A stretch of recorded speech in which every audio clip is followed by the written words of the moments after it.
এরা সারাদিন না খেয়ে কষ্ট করে রোজা রাখবে, বিনিময়ে আল্লাহ পাক তাদেরকে কোনো প্রতিদান দিবেন না। মেয়েরা কিন্তু পুরুষের তুলনায় বেশি রোজা রাখে, মেয়েরা পুরুষের তুলনায় বেশি নামাজ পড়ে, ধর্মের দিক থেকে মেয়েরা কিন্তু পুরুষের দিক থেকে অনেক আগায় আছে। কিন্তু শুধুমাত্র সঠিক তরিকাটা না জানার কারণে, সামান্য ছোট্ট ছোট্ট ভুল হওয়ার কারণে তাদের সব আমলগুলো বরবাদ হয়ে যাচ্ছে। এই জন্য নবী বুখারীর বর্ণনায় বলছেন, উরিদুন নার ফাইদা আকতারু আহলিহা নিসাউ ইয়াকফুর, আমি অধিকাংশ নারীদের স্থান দেখেছি জাহান্নামে, অধিকাংশ নারীরা জাহান্নামে চলে গেছে। দুই প্রকার নারীদের রোজা কবুল হয় না, তার মধ্যে প্রথম নম্বর, এক নম্বরে নবীজি বলেন যারা স্বামীর অবাধ্য স্ত্রী, যারা স্বামীর অবাধ্য স্ত্রী, এদের উপরে আল্লাহ পাকের লাআনত থাকে সর্বসময়, নবীজির লাআনত থাকে, ফেরেশতাদের লাআনত থাকে। এরা যত ইবাদত করুক আল্লাহ কোনো ইবাদত তাদের কবুল করেন না। নবীজি সাল্লাল্লাহু আলাইহি ওয়াসাল্লাম বলেন যাদের উপরে নারাজ রয়েছে স্বামী বৈধ কারণে, এরা যখন কবরে যাবে, এরা যখন হাসরের মাঠে উঠবে, মিজানের পাল্লায় যখন তাদের আমলনামাটা মাপ দেওয়া হবে, দেখা হবে একদম জিরো, তাদের কোনো আমলনামাটা আল্লাহ পাক কবুল করেন নাই, অথচ পাহাড় সমপরিমাণ সওয়াব তারা ইনকাম করেছিল।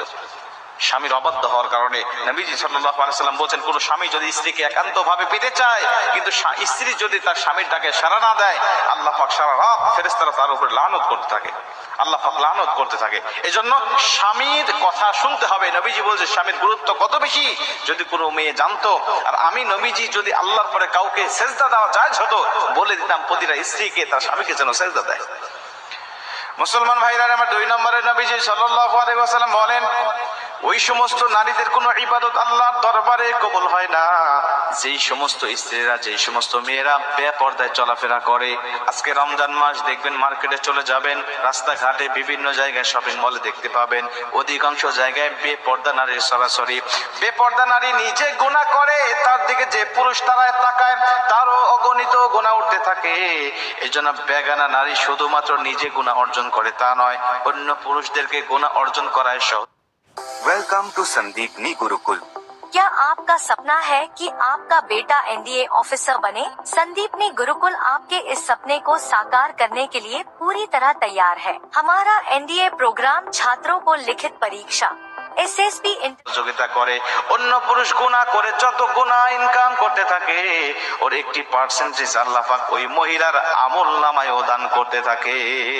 বেপরদা নারী যারা, এদেরকে দেখে অন্য পুরুষের রোজা হালকা হবে, অন্য পুরুষের আমল নষ্ট হবে, অন্য পুরুষের চরিত্র নষ্ট হবে, আর ও বেপরদায় চলার কারণে আল্লাহ পাক তার আমলনামাটাকেও ঘাটতি করে দিবেন, তাকেও গুনাহ দিবেন, আল্লাহ পাক তার স্থানটাকেও জাহান্নামে করে দিবেন।